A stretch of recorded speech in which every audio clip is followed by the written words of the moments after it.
À chaque fois qu'on débute, le premier samedi quand on s'installe, on sait qu'on va passer une super semaine, que ça va être des découvertes quotidiennes, et les bons moments, c'est le prochain moment. C'est ce qui va arriver. Alors j'ai une image en tête, je ne sais plus quelle année, mais c'était l'année du Charivari. Donc peut-être 2012 ou 2013, dans ces années-là.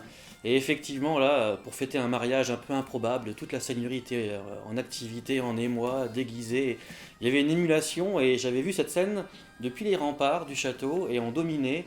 Et là, on avait ouah, une vision vraiment de ce que ça pouvait être à l'époque. Une belle fête, on va dire. Meilleur des meilleurs. Oh, ça a été avec l'année où on avait fait l'artillerie, avec les démonstrations de tir, démonstration de comment on fabrique un canon, les différentes techniques qu'on pouvait avoir pour fabriquer les pièces d'artillerie à la fin du XVe siècle. Un souvenir particulier, bon, il y en a tellement, il y a eu tellement de choses qui se sont passées en 10 ans. Je pense que je vais garder le souvenir de l'année dernière où je me suis fiancée. Voilà, Toine Lerat s'est fiancée l'année dernière. Je pense que c'est un bon souvenir, mine de rien. Je suis pas encore mariée, donc j'ai peut-être un petit aperçu du mariage avant l'heure. Le souvenir. Euh, ça c'est dur. La nef c'était quand même un gros truc. Ça a été très fédérateur. Même si je crois que j'étais enfermée là-haut en train de raconter de donner des leçons à une jeune fille. C'était vraiment c'était un bon moment. Après, c'est dur de choisir. C'est dur de choisir. Le charivari. Moi j'en ai deux, j'ai le charivari et j'ai aussi la journée de la révolte des femmes.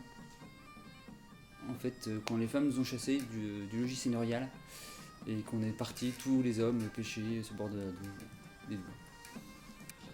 Il y en a plusieurs. Un souvenir très fort, c'est l'année où on a construit, entre guillemets, la nef dans la cour du château, enfin dans la basse-cour, où là, plein de gens s'étaient assemblés pour construire un mât, construire une voile, calfater le bateau, voilà, plein de choses qui se sont déroulées autour de cette nef. Puis après, le spectacle sur la nef elle-même. Enfin, d'abord un spectacle. Et l'année d'après aussi, l'année du mystère, où il y avait un spectacle qui se déroulait sur la nef qui était resté dans la cour. C'était vraiment très beau. Ça va être difficile d'extirper un souvenir de tout ça, parce que c'est vraiment une quinzaine de participations évidemment. Je vais quand même en tirer deux. Voilà, ça répond pas exactement à la question, mais le premier c'est l'année de la Nef des Fous, où j'avais demandé à avoir un bateau qui faisait dans les 9 mètres, qui était très très beau, et qui était une œuvre collective.